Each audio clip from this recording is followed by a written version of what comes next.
आगे बढ़ेंगे। एसीबी ने बड़ी कार्रवाई को अंजाम दिया है, वो आपको बता देते हैं। एसीबी से इस वक्त की बड़ी खबर सामने आ रही है। एसीबी ने पूर्व मंत्री महेश जोशी के खिलाफ मुकदमा दर्ज किया, साथ ही 22 आरोपियों को नामजद किया है। जलदाय विभाग के कई अधिकारी ठेकेदारों को नामजद यहां पर किया। आपको बता दें कि जल जीवन मिशन घोटाले में सभी नामजद। अब एसीबी जल्द ही सभी को पूछताछ के लिए बुलाएगी। इस वक्त की बड़ी खबर एसीबी से जुड़ी हुई आपको बता रही है। एसीबी ने पूर्व मंत्री महेश जोशी के खिलाफ मुकदमा दर्ज किया और साथ ही 22 आरोपियों को नामजद किया है। जलदाय विभाग के कई अधिकारियों ठेकेदारों को नामजद किया गया। जल जीवन मिशन घोटाले में सभी को नामजद यहां पर किया है। अब एसीबी जल्द ही सभी को पूछताछ के लिए बुलाएगी।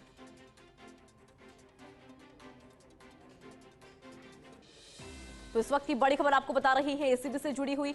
एसीबी ने पूर्व मंत्री महेश जोशी के खिलाफ मुकदमा दर्ज किया, साथ ही 22 आरोपियों को नामजद किया है। जलदाय विभाग के कई अधिकारियों ठेकेदारों को नामजद यहां पर किया गया। इसके अलावा जल जीवन मिशन घोटाले में सभी नामजद, और ऐसे में अब एसीबी जल्द ही सभी को पूछताछ के लिए बुलाएगी और पूछताछ के बाद देखिए कई तरह के खुलासे यहां पर। इसी खबर पर विस्तार से जानकारी लेंगे। हमारे सहयोगी नवीन हमारे साथ जुड़ गए हैं। नवीन, इस पूरी खबर को लेकर विस्तार से जरा जानकारी दीजिए, क्योंकि 22 आरोपियों को नामजद भी यहाँ पर किया गया है एसीबी की तरफ से। आपके पास क्या जानकारी इस पूरी खबर को लेकर? देखिए, बिल्कुल आपको बता दूं, एसीबी ने कुल 22 लोगों को इस पूरे मामले के अंदर नामजद किया है। महेश जोशी जो पूर्व मंत्री है उनको नामजद किया है, सुशील शर्मा उनको नामजद किया है जो वित्तीय सलाहकार थे जल जीवन मिशन के, रामकरण मीणा है मुख्य अभियंता जल जीवन मिशन के, दिनेश गोयल हैं तत्कालीन मुख्य अभियंता, रमेश चंद्र मीणा है तत्कालीन अतिरिक्त मुख्य अभियंता, अरुण श्रीवास्तव हैं अतिरिक्त मुख्य अभियंता, परितोष गुप्ता हैं अतिरिक्त मुख्य अभियंता, निरिल कुमार हैं जो तत्कालीन अधीक्षण अभियंता हैं, विकास गुप्ता हैं तत्कालीन अधीक्षण अभियंता, महेंद्र प्रकाश सोनी है तत्कालीन अधीक्षण अभियंता, इसके साथ भगवान साय हैं तत्कालीन अधीक्षण अभियंता, जितेंद्र शर्मा है तत्कालीन अधीक्षण अभियंता, विशाल सक्सेना, इसके साथ महेश मित्तल जो गणपति ट्यूबवेल कंपनी है शाहपुरा जयपुर की, उनके खिलाफ एसीबी ने मुकदमा दर्ज की है। गणपति ट्यूबवेल के खिलाफ मुकदमा दर्ज हुआ है। पदमचंद जैन के खिलाफ एसीबी ने मामला दर्ज किया है। इसके साथ ही श्याम ट्यूबवेल कंपनी है उसके खिलाफ मुकदमा दर्ज किया है। मुकेश पाठक है उनके खिलाफ मुकदमा दर्ज किया है, और ये एक प्राइवेट व्यक्ति हैं इनके खिलाफ मुकदमा दर्ज किया है। संजय बड़ाया, किशन गुप्ता, टेपन गुप्ता और नमन खंडेलवाल, इन सभी के खिलाफ एसीबी ने मामला दर्ज किया है। अब जल्द ही एसीबी की टीम इन सभी आरोपियों को पूछताछ के लिए बुलाएगी और पूछताछ के बाद हो सकता है इनकी गिरफ्तारी हो जाए और आमने सामने बैठाकर इनसे पूछताछ की जाएगी। जो डॉक्यूमेंट्स है वो एसीबी की टीम खंगालेगी और खंगालने के बाद में इनकी गिरफ्तारी होना संभव बताया जा रहा है। आपको बता दूं, इस पूरे मामले के अंदर एसीबी की टीम तकरीबन 6 से 8 महीने से लगी हुई थी और लगातार इनपुट जुटा रही थी, और उसके बाद में इनपुट जुटाने के बाद में अब एसीबी ने मुकदमा दर्ज किया है। और आपको बता दूं, एक मुकेश पाठक था, उसके अंदर जो मुकदमा संख्या 215/2023 है, उसमें पूछताछ के दौरान महेश मित्तल और ने समय समय पर 15 लाख रुपए से अधिक की राशि श्याम ट्यूबवेल कंपनी और गणपति ट्यूबवेल कंपनी के नाम इरकॉन इंटरनेशनल कंपनी के फर्जी प्रमाण पत्र तैयार किए गए थे और वो जो महेश मित्तल है उसको प्रेषित किए गए थे। इस पर जो पीएचडी के विभिन्न कार्यालयों से प्रमाण पत्रों के जो हुए, उसके बाद में सत्यापन हेतु ईमेल का भी कार्य किया गया था, जिसकी पुष्टि जो एसीबी ने जो आरोपी हैं मुकेश पाठक हैं उनके जो मोबाइलों को एफएसएल के लिए भेजा, तो एफएसएल के अंदर इन सारी चीजों की पुष्टि हो चुकी है। और जो महेश मित्तल और मुकेश पाठक की जो कॉल डिटेल थी उनको और उनके एसीबी ने जो तकनीकी माध्यम से यानी जो फोन सर्विलांस पर लिए थे उनके माध्यम से एसीबी ने बात सुनी थी, तो उसके बाद में इस सारी चीजों की पुष्टि हो गई थी। उसके बाद में एसीबी ने जो तमाम अधिकारी हैं और जो पूर्व मंत्री है उनके खिलाफ 17A की परमिशन के लिए एसीबी ने परमिशन मांगी थी डिपार्टमेंट से, और उसके बाद इनकी परमिशन मिल चुकी है। बताया जा रहा है कि इस पूरे मामले के अंदर अभी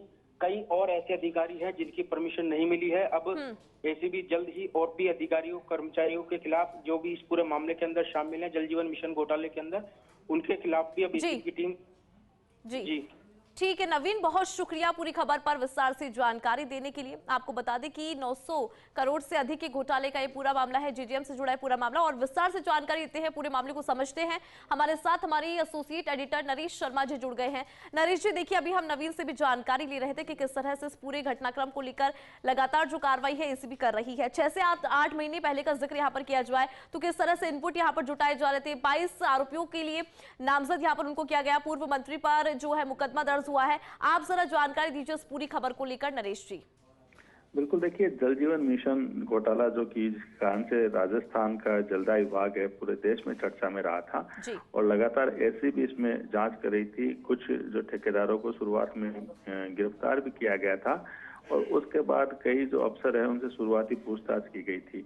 तमाम जांच के बाद में और तमाम जो परीक्षण करने के बाद में अब एसीबी ने, जैसा अभी नवीन ने बताया, कि मुकदमा दर्ज किया है जिसमें 22 लोगों के खिलाफ नामजद मुकदमा है, जिसमें बड़े नाम है पूर्व मंत्री महेश जोशी हैं ही, साथ में जो जलदाय विभाग के एफए थे, जो जल जीवन मिशन का काम देखते थे, सुशील शर्मा, उनके खिलाफ मुकदमा दर्ज है। 2 जो चीफ इंजीनियर है आर.के. मीणा और दिनेश गोयल, इनके खिलाफ भी मुकदमा दर्ज हुआ है। आर.के. मीणा ये पहले भी एक बार जो है वो 10 लाख रुपए की रिश्वत लेते हुए ट्रैप हो चुके हैं और अभी वो चीफ इंजीनियर के पद पर कार्यरत है। इसके अलावा 3 जो है एडिशनल चीफ इंजीनियर है, उन पे भी मुकदमा दर्ज हुआ है। बड़ी जो बात है इसमें, अगर हम बात करें इसमें, जो कुल मिला के मामला ये है कि जल जीवन मिशन में 2 जो ठेकेदार और उनकी जो फर्म थी उनको फर्जी तरीके से ठेके दिए गए थे। किसी भी फर्म को ठेके लेने के लिए एक निर्धारित जो अनुभव प्रमाण पत्र की जरूरत होती है, लेकिन इन ठेकेदारों ने फर्जी अनुभव प्रमाण पत्र तैयार कराए थे और इन फर्जी अनुभव प्रमाण पत्र तैयार कराने में जलदाय विभाग के अफसरों की भूमिका थी, कर्मचारियों की भूमिका थी। कुछ प्राइवेट लोग थे जो पूर्व मंत्री के नजदीकी माने जाते हैं, जिनमें संजय बड़ाया का नाम है, किशन गुप्ता का नाम है, टेपन गुप्ता का नाम है, नमन खंडेलवाल का नाम है, ये भी एफआईआर में इनके नाम है। तो इन तमाम लोगों ने, अफसरों ने मिलके जो है ये पूरा षड्यंत्र रचा, ऐसा एसीबी की जो एफआईआर है उसमें ये उल्लेखित किया गया है। और फर्जी जो प्रमाण पत्र है, जो अनुभव प्रमाण पत्र है, इरकॉन इंटरनेशनल लिमिटेड कंपनी का, वो तैयार किया था और उस फर्जी प्रमाण पत्र के आधार पे जलदाय विभाग के अधिकारियों से मिली भगत करके इन ठेकेदारों ने, जिनमें 2 महत्वपूर्ण नाम है, महेश मित्तल है और पदमचंद जैन है, जिनकी 2 फर्में हैं, दोनों ही ये रिश्तेदार हैं। जिनकी फर्म एक गणपति ट्यूबवेल है, एक श्याम ट्यूबवेल है। इनको ठेके दिए गए थे और करीब 900 करोड़ रुपए से अधिक का ये मामला है। तो जगह जगह जो है लापरवाही की गई थी, जगह जगह ऐसे सबूत जब जांच की गई एसीबी के द्वारा, तमाम जो ईमेल जो आपस में इनके एक दूसरे भेजे गए थे, चाहे ठेकेदार हो, चाहे अधिकारी हो, चाहे जो इरकॉन इंटरनेशनल लिमिटेड है, इनके जब ईमेल भी चेक किए गए थे तो सामने आया कि फर्जी ईमेल आईडी बना के ये तमाम काम किए गए थे। और चूंकि मूल जो बात है कि फर्जी अनुभव प्रमाण पत्र के आधार पर ही इन फर्मों को ठेका मिला था, तो ऐसे में जिन अफसरों के कार्यकाल के दौरान ये काम हुए थे, जिन्होंने मीटिंग में भाग लिया था, जिन्होंने ठेके दिए थे, जिन्होंने इन तमाम मामलों को नजरअंदाज किया था और उनको जानकारी में था कि ये तमाम जो अनुभव प्रमाण पत्र है फर्जी तरीके से तैयार किए गए हैं, उसके बाद भी इन्होंने इन फर्मों को ठेका दिया था। तो ये पूरा मामला जल जीवन मिशन घोटाले का है। तो ऐसे में अब 22 जो लोगों के खिलाफ मुकदमा दर्ज हुआ है और जैसा अभी नवीन ने बताया, ये बात सही है, अभी कई अफसर और है जो रडार पे है, उनके खिलाफ भी मुकदमा दर्ज होगा, लेकिन उनकी अभी अनुमति मिलना बाकी है। जैसे ही उनकी अनुमति मिलेगी उसके बाद उन पर मुकदमा दर्ज होगा और जब एसीबी पूरी तय तक जाएगी तो कई और मामले इससे जुड़े हुए सामने आएंगे।